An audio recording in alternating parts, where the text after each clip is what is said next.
Hi, Dr. Mike Quast here with iChiro Clinics, and I wanted to show you a little explanation today of how a manual adjustment works and what it's all about.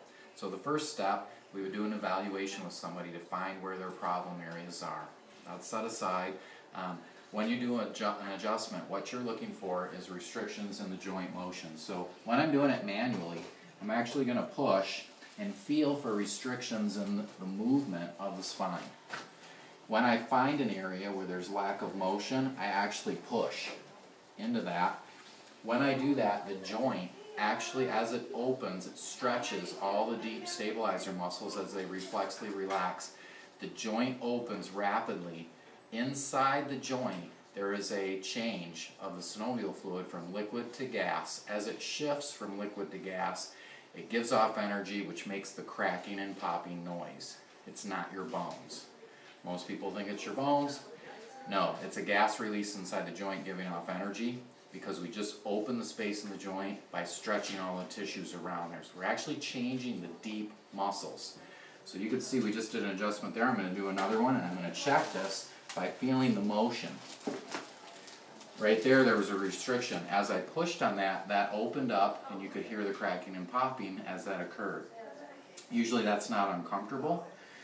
What I want to show you now, though, is we just did that adjustment there. If I go back and feel it now, it's nice and springy, meaning the joints are open. So the way you look at this, the joint is either compressed, and when we push on it, it'll open up. If it's already opened, I can push on it and nothing happens. This is a key concept that a lot of people don't have. You can't just adjust anything. You can only adjust a joint that's in a compressed state.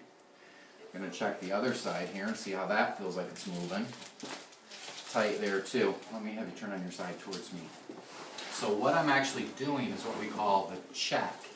We're checking for compressed joints. You don't always find them, but when you do, you want to decompress the joint by stretching and pulling those joints apart by working the muscle.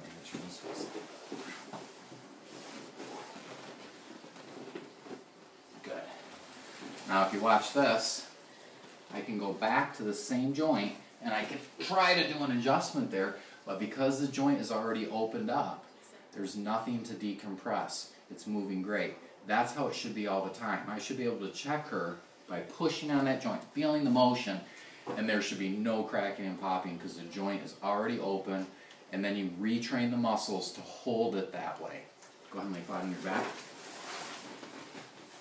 And the neck, I'm just going to feel for anything that feels like it's not moving. It's a little tight here, little spot there. You can see there's no twisting or turning, which people think. It was just an easy push to open that joint up. Same thing there. And if I go back and try to do that again, doesn't, because it's already open now. Now the key is you need to do that enough that the muscles change and hold it open all the time.